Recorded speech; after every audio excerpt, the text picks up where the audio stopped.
आचार्य सेवानंद जी महाराज ने जो अभी ये प्रश्न आपके समक्ष रखा, तो इनका जो भाव है तो यही है कि आज पुस्तकालय का 41वां जो वार्षिक महोत्सव मना रहे हैं। अच्छा। तो हम चाह रहे थे कि आप विशेष रूप से ग्रंथों के बारे में और कैसे इनकी उपयोगिता हमारे जीवन में आवे।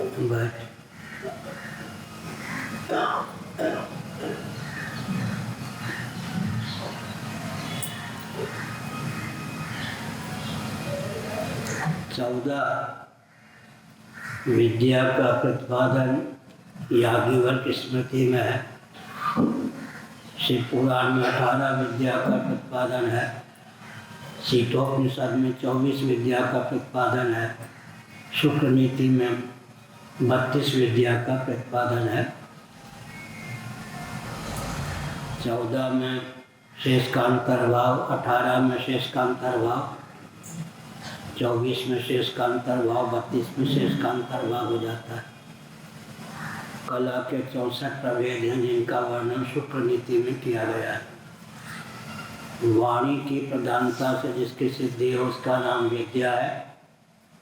मौन रहकर या गूंगे के द्वारा भी चटाई आदि बीनना जिन कृतियों का संपादन उसका नाम कला है। आजकल विद्या को साइंस कहते हैं, कला को आर्ट कहते हैं।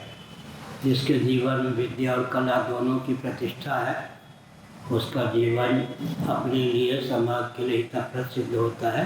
संकेत किया विद्या ही का ब्रह्मगति प्रदाय अध्यात्म विद्या विद्यानाम। अंत में विद्या वही है जिसको ब्रह्म विद्या या अध्यात्म विद्या कहते हैं। अविद्या काम और कर्म तीनों का प्रबोधन जिसके द्वारा होता है वही विद्या परम विद्या है, परा विद्या है। एक विशेष तथ्य है कि मुंडक उपनिषद में अपरा और परा दो प्रकार की विद्या का उल्लेख है, लेकिन ऋक यजु साम अथर्व इन चारों को ही अपरा विद्या के अंतर्गत रखा गया। तब प्रश्न उठता है कि वेदों का शिरोभाग ही तो उपनिषद है।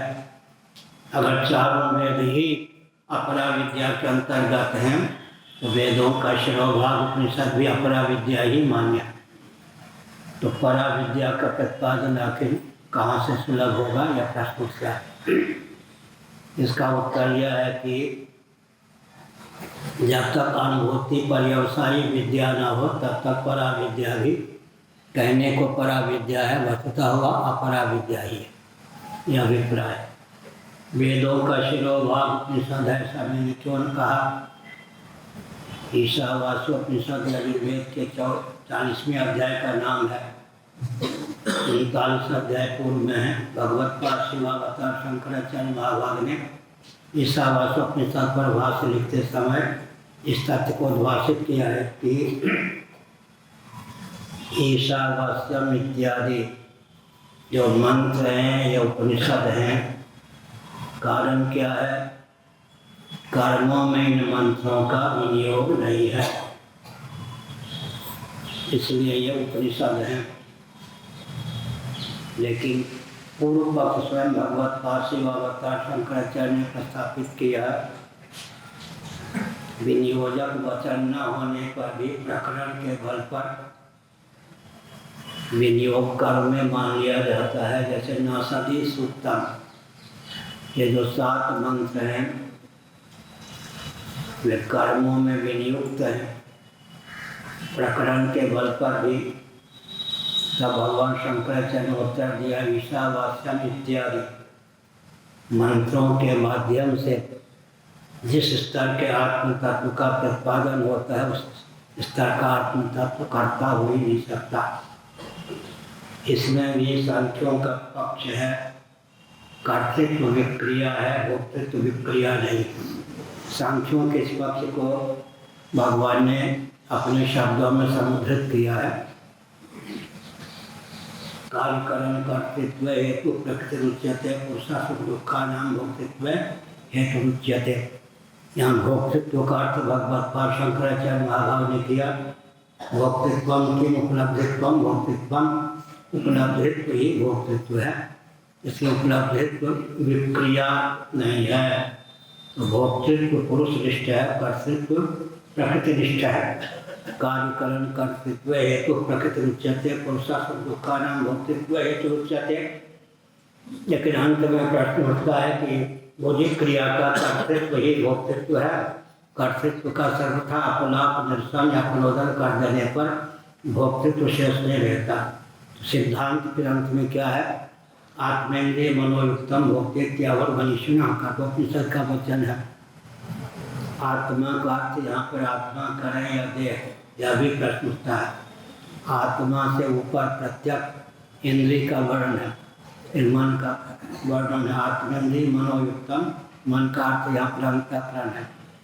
आत्मेन्द्रिय मनोयुक्तम भोक्तृत्यावर मनीषिणः, तो औपाधिक धरातल पर ही कर्तृत्व संभव है, भोक्तृत्व संभव है, यह भी प्रश्न उठा। इसलिए अंत में सिद्ध होता है कि भोक्तृत्व भी कर्तृत्व ही है। इस प्रकार से आत्म तत्व कर्तृत्व भोक्तृत्व से विमुक्त है, निरुपाधिक धरातल पर सुख स्वरूप स्वप्रकाशी सिद्ध है। कोई प्रश्न? कर्तृत्व का सर्वथा अपलाप कर देने पर भोक्तृत्व की भी सिद्धि नहीं, क्योंकि कर्तृत्व और भोक्तृत्व दोनों ही औपाधिक है। आत्मेन्द्रिय मनोयुक्तम भोक्तृत्यावर मनीषिणः, वामतिकार वाचस्पत मिश्र जी ने इस श्रुति को कहीं उद्धृत किया है, आत्मेन्द्रिय मनोयुक्तम भोक्तृत्यावर मनीषिणः। उन्होंने आत्मा का अर्थ आत्मा ही किया, लेकिन कठोपनिषद के भाष्य में प्रकरण के बल पर शंकराचार्य ने आत्मा का अर्थ देह किया, क्योंकि इंद्रिय और अंतःकरण का नाम लिया गया। आत्मेन्द्रिय मनोयुक्त, मन माने अंतःकरण। मन बुद्धि चित्त अहंकार में अगर एक ही का नाम ले लिया जाए तो पूरे अंतःकरण का वो वाचक होता है, मर्यादा है। आगे